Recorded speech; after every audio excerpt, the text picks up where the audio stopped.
विद्यार्थी लोग, first year के लिए आज हम कुछ ऑब्जेक्टिव क्वेश्चन देने जा रहे हैं। फर्स्ट ईयर के पाचन तंत्र से इसी प्रकार से हर अध्याय से हम ऑब्जेक्टिव क्वेश्चन सिलेक्ट करके देंगे फर्स्ट ईयर के लिए।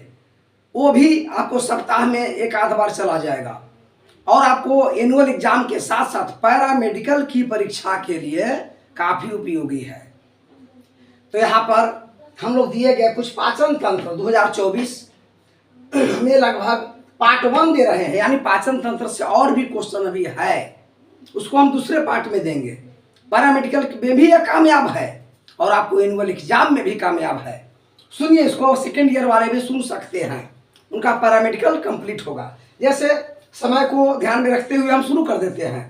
पहला क्वेश्चन है, पाचन तंत्र का अध्ययन क्या कहलाता है? तो सिंपल है, पाचन तंत्र का अध्ययन डाइजेस्टोलॉजी कहलाता है, डाइजेस्टोलॉजी। सेकंड है, छोटी आंत एवं बड़ी आंत की लंबाई, व्यास, वजन कितनी होती है? तो छोटी आंत की जो लंबाई है 6 से 7 मीटर, बड़ी आंत की लंबाई है 1.5 मीटर। उसी तरह से आपको हम व्यास कह सकते हैं कि छोटी आंत का व्यास होता है 1.5 इंच माने गोलाई, और बड़ी आंत का व्यास होता है 3 इंच। उसी प्रकार से वजन के मामले में बोल सकते हैं कि छोटी आंत का वजन होता है लगभग आपको 3.5 पाउंड और 4 पाउंड होता है बड़ी आंत का वजन। इस तरह से याद कर सकते हैं। वसा नंबर 3 में आइए। वसा, कार्बोहाइड्रेट, प्रोटीन, दूध, चीनी का पाचन कौन एंजाइम करता है? वसा का पाचन लाइपेज करेगा एंजाइम, कार्बोहाइड्रेट का एमाइलेज करेगा, प्रोटीन का पेप्सिन और ट्रिप्सिन नाम का एंजाइम पाचन करता है, और दूध का पाचन लैक्टिन, और चीनी का पाचन इंसुलिन करता है। इसको याद कर सकते हैं। इस तरह से कुल मिलाकर ऐसे क्वेश्चन तो है आपको 22 ही, लेकिन 42 से लेके 44-45 तक प्रश्न बन रहे हैं। हर क्वेश्चन में आप देख रहे हैं कि 1, 2 या 3 तक सवाल दिए गए हैं। इमल्सन प्रक्रम क्या है? चौथा में है इमल्सन। इसमें अर्थ यह होता है कि जब मनुष्य भोजन चबाकर निगलता है तो पहले HCl से अम्लीय हो जाता है, फिर आगे चल के पित्त से क्षारीय हो जाता है।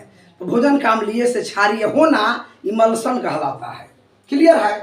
पांचवा में समदंती एवं विषमदंती का अर्थ बताएं। इसका अर्थ है कि जिन प्राणियों में दांत का आकार एक प्रकार का हो, जैसे मछली में, मेढक में समदंती है, लेकिन मनुष्य में दांत 4 प्रकार के होते हैं, कृंतक, रदनक, अग्रचवर्णक और चवर्णक। ये हुए विषमदंती, मैंने कई प्रकार के दांत पाए जाते हैं। याद रखिए कि मानव में रदनक दांत को हम कहते हैं अवशेषी दांत भी। जीवन में 2 बार और कई बार उगने वाले दांत को क्या कहते हैं, या इनका उगना क्या कहलाता है? तो उत्तर में होगा कि जब दांत अगर किसी प्राणी में 2 बार उगे तो द्विर्दंती, जैसे मानव में दूध का दांत, फिर टूटने के बाद अस्थायी दांत, यह द्विर्दंती हुआ। लेकिन मछली और मेढक में जितने बार दांत टूटेंगे उतने बार उग जाते हैं, तो इन्हें कहते हैं, हम कह सकते हैं बहुर्दंती। यानी द्विर्दंती को डाइफायोडोंट, बहुर्दंती को पॉलीफायोडोंट। कई बार दांत टूटना और कई बार उगना बहुर्दंती हुआ। अब इसी प्रकार से शाकाहारी में किस प्रकार के दांत नहीं होते? तो स्पष्ट है कि रदनक दांत नहीं होते। मांसाहारी प्राणियों में रदनक दांत होते हैं, शाकाहारी में नहीं। याद रखना है। 8वां क्वेश्चन, दांत की ऊपरी परत को एनामेल कहते हैं और इनकी बोन्स को डेंटिन कहते हैं। दांत की ऊपरी परत को एनामेल और बोन्स को, हड्डी को डेंटिन। जीभ में पाए जाने वाले 3 प्रकार की ग्रंथियों के नाम लिखें।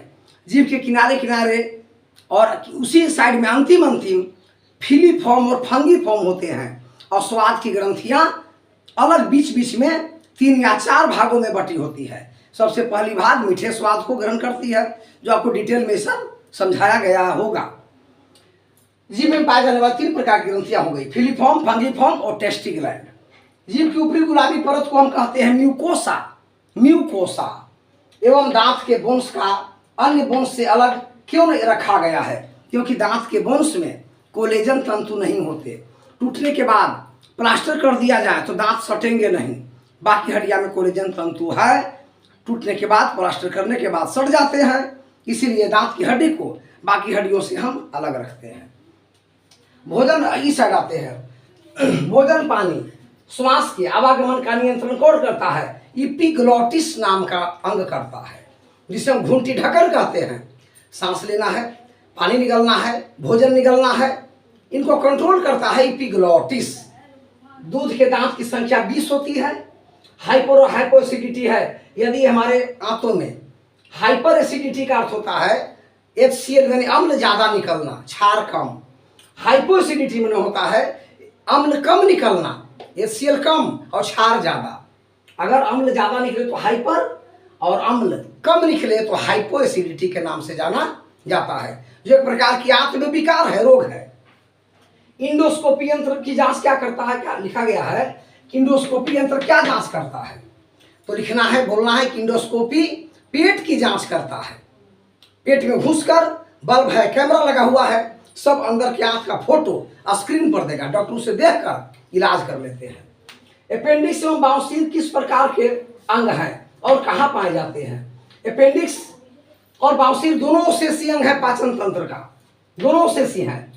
और अपेंडिक्स पाया जाएगा छोटी आंत तो बड़ी आंत के मिलन बिंदु पर, और बाउंसीर पाया जाता है बड़ी आंत के एनस वाले भाग में। दोनों शेषी अंग है, काट के निकाल भी दिए जाए तो बड़ी अच्छा है। अब आगे चलते हैं। जेजुनम और इलियम किस क्षेत्र से संबंधित है? जेजुनम और इलियम, जेजुनम और इलियम किस क्षेत्र से संबंधित है? ये दोनों जो है छोटी आंत के पार्ट्स हैं, छोटी आंत के पार्ट्स हैं। और कोलन और रेक्टम 17वां सवाल है, किस आंत के भाग से संबंधित है? तो बड़ी आंत में, बड़ी आंत के एरिया में कोलन और रेक्टम नाम के अंग होते हैं।